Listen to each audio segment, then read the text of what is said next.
नमस्ते प्यारे भाइयों, माताओं और बहनों। आप लोगों को महानवमी की और कल की विजयादशमी की बहुत सारी शुभकामनाएं, बहुत सारी बधाइयाँ। क्योंकि कल विजयादशमी के समय, जिस समय हम ये सारी कहानियाँ आपको सुनाते हैं, उस समय शायद रावण पुतले का दहन हो रहा होगा। तो हो सकता है कि मैं पूरी कोशिश करूँगा आपके सामने आने की, लेकिन अगर आपके साथ बातचीत नहीं हो पाई तो आज ही एडवांस में आपको बहुत सारी बधाइयाँ देता हूँ। आपके भी अंदर की बुराइयों पर अच्छाइयों की विजय मिले, क्योंकि हम बहुत सारी चीज़ें, ऐसी कहानियाँ सुनाते हैं जिसमें बुराइयों का जिक्र होता है।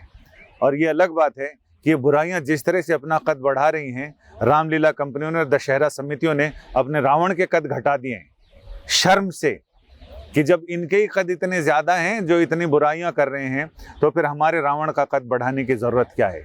जो रामलीला समितियाँ या दशहरा कमेटियाँ 100-100 फुट के, 125-125 फुट के रावण जलाती थी, अब वो कोविड की वजह से 30 फुट के रावण जला रही हैं। पिछले कई दिनों में हमने बात की कि लोग, एक नया ट्रेंड आ रहा है कि लोग सांपों से अपने दुश्मन को राह से हटा रहे हैं। लेकिन ऐसी बहुत सारी कहानियां हैं जिनमें लोग सांपों से दुश्मन को हटाना तो दूर, सांपों को कोई घर में पालते हैं। हाँ, महाराष्ट्र में एक गांव है, मैं तो पढ़ के हैरान रह गया। महाराष्ट्र में गांव है शेतफल, सोलापुर जिले में, और पुणे से लगभग 250-300 किलोमीटर दूर है। उसमें लोग अपने घरों में, वो पूरा गांव है, और लोग अपने घरों में सांप पालते हैं। और सिर्फ ऐसे वैसे नहीं कि झाड़ियों में मिलने वाले, चूहे खाने वाले रेड स्नेक नहीं, वो एकदम भयंकर विषधर, वो भी पालते हैं। और वहाँ के बच्चे सांपों के साथ खेलते हैं। उनके घरों में सांपों के लिए अलग जगह रहती है। अपना घर बनाते नया, तो छत में सांप के रहने के लिए वो सुराख सा बनाते हैं, एक पाइप जैसी लाइन होती है जिसमें सांप रहता है। और वहाँ के गांव के लोग कहते हैं कि यहाँ किसी को आज तक सांप ने काटा नहीं, किसी ने सांप ने नुकसान नहीं पहुँचाया। लोग बताते हैं बहुत सदियों पहले एक कोई संत आए थे घूमते फिरते, और उन्होंने वो सांप वहाँ के लोगों को दिए, और उसके बाद पूरे एक परिवार से दूसरे में, दूसरे से दूसरे में, और जितने गांव के, हालांकि बहुत बड़ा गांव नहीं शेतफल, लेकिन वहाँ गांव में लोग हर घर में सांप पालते हैं। और बच्चे सांपों के साथ ऐसे देखे जाते हैं जो सांपों के साथ खेलते रहते हैं। हमने बहुत सारी फोटो भी देखी हैं जिसमें बच्चे सांपों के साथ खेल रहे हैं। तो ये सच में मेरे लिए तो बहुत ही हैरानी की बात रही कि लोग ऐसे आराम से सांपों के साथ खेलते हैं। अब इस तस्वीर में आप देखिए, ये छोटा सा बच्चा है और ये सांप के साथ बैठा है। ये हमारे कैमरामैन दिखाएंगे कि छोटा सा बच्चा सांप के साथ बैठा है। और कई तस्वीरों में तो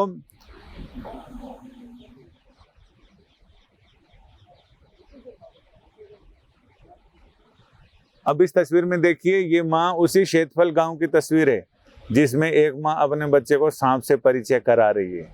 उसको ये बता रही है कि बेटा, ये भी हमारा फैमिली मेंबर है और ये साथ ही रहते हैं, इसलिए आप इनके साथ खेलो और कैसा बर्ताव करो। ये एक छोटा बच्चा है और उसका भाई या बहन है, और उसकी माँ उसको सांप के साथ खिला रही है। और एक नाग है, और वो नाग यहाँ फन काढ़े बैठा है, जिसको देख के हमारी सबकी फूंक सरक जाती है। लेकिन उस गांव में लोग सांपों को अपने फैमिली मेंबर्स की तरह रखते हैं। और मध्य प्रदेश, छत्तीसगढ़ में गौरिया समुदाय के आदिवासी रहते हैं, जो सांपों का ही जिनका कारोबार रहता है। सांपों के तमाशे दिखाते हैं, सांप पालते हैं। तो हो सकता है कि वो सांपों के जहर का कारोबार भी करते हों, और हो सकता है कि वो ऐसे लोगों को सांप देते भी हों, जो लोग अपने किसी भी आदमी को अपने राह से हटाना हो तो सांप कटवा देते हैं, क्योंकि उनको पता नहीं होता कि वो किस काम के लिए सांप दे रहे हैं। लोग कई बार ये कहते हैं कि हमें कुछ प्रयोग करने हैं, उसके लिए सांप चाहिए, या हमें सांप का जहर किसी दवा बनाने के लिए चाहिए, तो उसके दांत को ऐसे ग्लास में लगाते हैं और वो विष दंत को, और उसमें से जहर निकलता है, बिल्कुल पीला, ट्रांसपेरेंट, बिल्कुल ट्रांसपेरेंट टाइप का जहर निकलता है, और थोड़ा गाढ़ा रहता है। वो हमने भी देखा। तो ये गांव तो हुआ जहाँ के लोग सांप पालते हैं। और एक गांव या एक जनजाति ऐसी है जिसमें जब शादी होती है लड़की की, तो बाप 11-21 ऐसे जहरीले विषधर सांप बेटी को दहेज में देता है, क्योंकि वो भी गौरिया समुदाय के ही लोग होते हैं जिनके यहाँ शादी होती है, उनके यहाँ भी सांपों का कारोबार रहता है। और उनके यहाँ एक और परंपरा है कि अगर उनके यहाँ डब्बे में रखा हुआ सांप, पाला हुआ सांप, अगर उसकी मौत हो जाती है तो घर के सदस्य मुंडन कराते हैं। जैसे अपन घर में किसी परिजन की मृत्यु हो जाए तो लोग मुंडन कराते हैं, वैसे सांप की मृत्यु पर मुंडन कराते हैं और 10 दिन का शोक रखा जाता है। तो ये अपनी अपनी तरह की परंपराएं सांपों की। लेकिन दुनिया को क्या हो गया कि अपने किसी खास आदमी को, अपनी पत्नी को रास्ते से हटाने के लिए, क्योंकि उससे दहेज में मिली हुई जमीन और जो भी संपत्ति थी वो उसको बेचना चाहता था। और एक बात और, जो केरल वाली कहानी आपको सुनाई थी, उसमें उस आदमी को, सूरज को, डबल उम्र कैद की सजा सुनाई है अदालत ने। एक सजा उम्र कैद की खत्म होगी तो दूसरी सजा शुरू होगी। ऐसी ही एक सजा वीर सावरकर जी को शायद सुनाई गई थी। तो वीर सावरकर जी ने लिखा था कि इससे ये तो अंग्रेजों ने जता दिया कि 2 जन्म होते हैं, कि 2 जन्मों की सजा, और इसे भी 2 उम्र कैद। भाई उम्र तो एक ही है, लेकिन एक उम्र कैद की सजा खत्म होगी, जैसे ही सरकार उसको छूट देगी तो दूसरी उम्र कैद की सजा शुरू हो जाएगी। तो चले तो थे ये चौबे बनने, दूबे बन के आ गए। वही हाल, चौबे जी बन चले थे, छब्बे बनने, दूबे बन के आए हैं। इन्होंने सोचा था पत्नी को राह से हटा देंगे, ये संपत्ति बेचेंगे, दूसरा ब्याह करेंगे, दूसरी भी संपत्ति लेके आएगी और हमारी तो एकदम बल्ले बल्ले हो जाएगी। अब ले ले बल्ले बल्ले, ले ले टिंडे, अब जेल के भीतर रहना पड़ेगा और सजा काटनी पड़ेगी। तो हमें इस सारी चीज़ों पर, ये दशहरे पर, ये अपने को प्रण लेना चाहिए, अपने मन में ये संकल्प करना चाहिए, सोचना चाहिए कि हम, देखिए साहब, बुराई तो रहेगी समाज में, और उस बुराई को कैसे हम अपने तई दूर कर सकते हैं। अपनी अपनी गारंटी तो ले ही सकते हैं ना, अपना अपना करो सुधार, तभी मिटेगा भ्रष्टाचार। अपनी गारंटी तो ले ही सकते हैं, बाकी समाज की तो ठीक है, अब सारे लोग अगर सही हो जाएंगे तो फिर तो ज़रूरत नहीं। लेकिन अच्छाई की कीमत तभी पता चलती है जब समाज में बुराई हो, समाज में सारे बढ़िया ही बढ़िया हों। सारे अगर अरबपति हों तो उन अरबपति हेकड़ी किसको दिखाएंगे? गरीबों के आगे तो, हम आप जैसे लोगों के आगे तो लोग हेकड़ी दिखाते हैं। धनवान लोग, जो रुतबे वाले लोग होते हैं, सबका वही रुतबा होगा, सबका तू भी रानी मैं भी रानी, कौन भरे चौके में पानी, तो वो स्थिति हो जाती है। तो ऐसे में अपराध जिस तरह से नई नई चीज़ों के जरिए हो रहे हैं, साइबर क्राइम तो अपनी जगह, उसमें तो कोई आवाज़ ही नहीं होती है, सांप में भी आवाज़ नहीं, और ये खतरनाक ट्रेंड है, लिहाजा इसको वो करना चाहिए। लेकिन हमें उन लोगों से सीख लेनी चाहिए जो सांपों को अपने घर के लोगों की तरह, घर के परिजन की तरह पालते हैं। तो ये उस गांव की अपनी परंपरा है। अपने घर में तो बिना ट्रेनिंग के नहीं पाल सकते, लेकिन कोई तो ट्रिक होगी किस तरह से वो सांपों को ये बताते हैं कि ये भैया है, ये दीदी है, ये अम्मा है, ये दादी है, इसको काटना नहीं है। कुत्ते को तो फिर भी समझाते हैं, बिल्ली को समझाते हैं, कुत्ते, बिल्ली, तोते, मैना, चूहे, खरगोश, ये तक पालते हैं लोग। और आप सऊदी अरब की तरफ चले जाइए तो वहाँ चीते और बाघ और शेर को पालते हैं। उनको भी वो रस्सी में ऐसे लेके टहलाने निकलते हैं समंदर के किनारे, जैसे लोग कुत्ते लेके जाते हैं।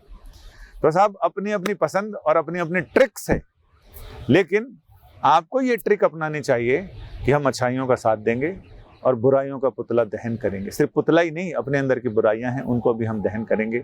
और मेरी भी शुभकामनाएं आपके इस संकल्प के साथ हैं। अब हम बात करते हैं, पिछला जो हमारा कार्यक्रम था उस पर बहुत सारे लोगों ने अपनी अपनी प्रतिक्रियाएं दी हैं, तो मैं उन प्रतिक्रियाओं पर जानना चाहता हूं और उस पर अपन बात कर लेते हैं। प्रतिक्रियाएं तो अच्छी आई हैं।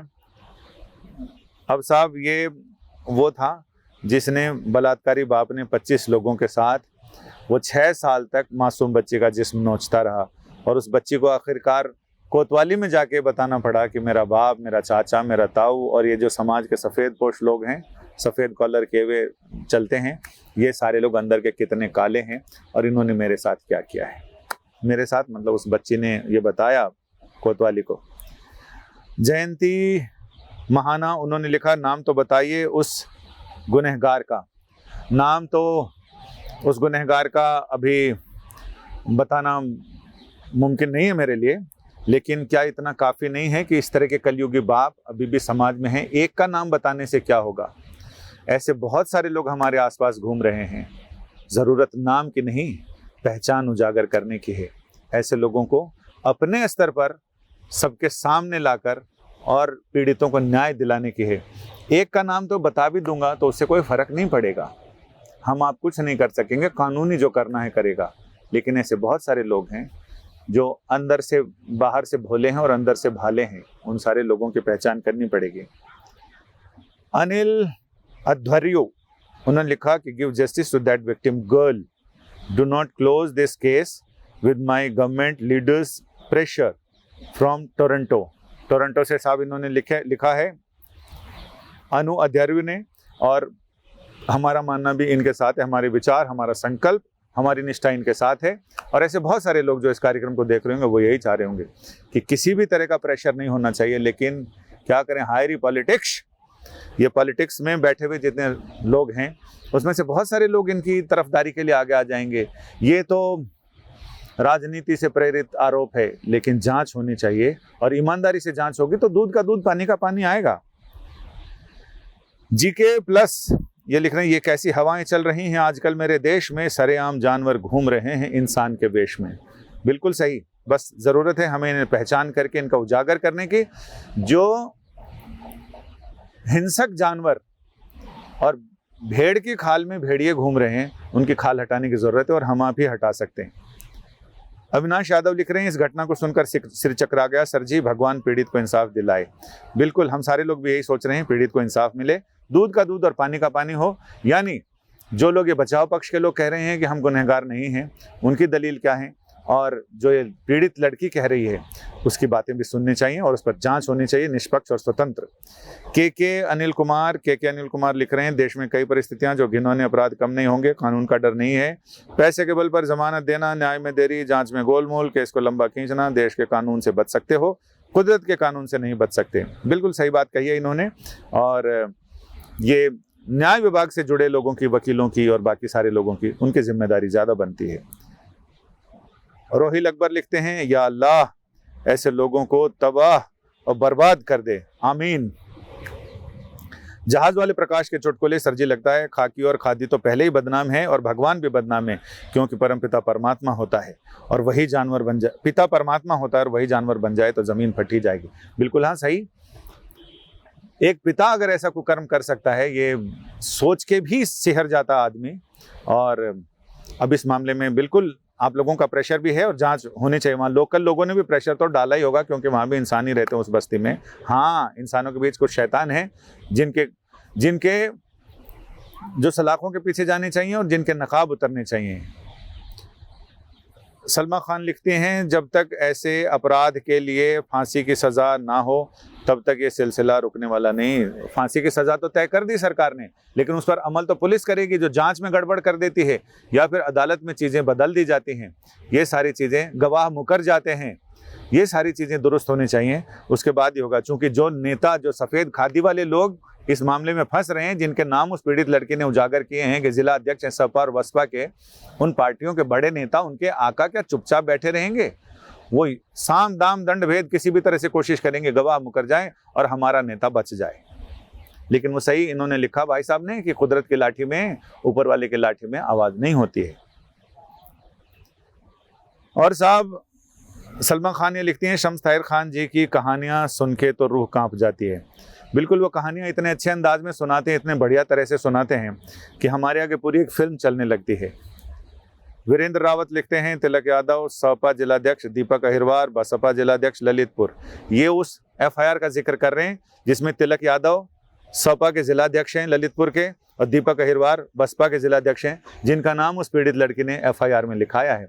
हमने तो खैर नहीं बताया, लेकिन वीरेंद्र रावत जी ने ये सारी चीज़ें उजागर कर दी हैं। और जो चीज़ एक बार पब्लिक डोमेन में आ जाए तो उसमें फिर क्या घबराना और क्या सकुचाना।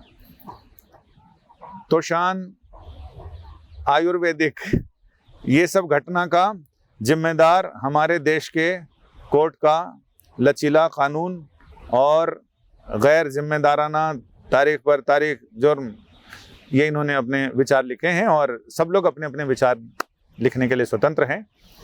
संतोष कंबाड़े, कभी कभी खुद को भी शर्म आती है इंसान होने की ऐसे किस्से सुनकर। बहुत सारे और लोगों ने भी अपने अपने प्रतिक्रियाएं दी हैं, लेकिन सारे लोगों में से मैंने ये कुछ प्रतिक्रियाएं पढ़ी हैं जिन्होंने इस पूरी घटना पर ये आक्रोश जताया है और ये बताया है कि लोकल जो स्थानीय लोग हैं उन लोगों को इसमें जोर लगाना चाहिए कानून से जुड़े लोगों को, प्रशासन से जुड़े लोगों को और अभियोजन पक्ष को, ताकि इस तरह के लोग किसी भी तरह से कानून के शिकंजे से बचने ना पाएं। नमस्ते।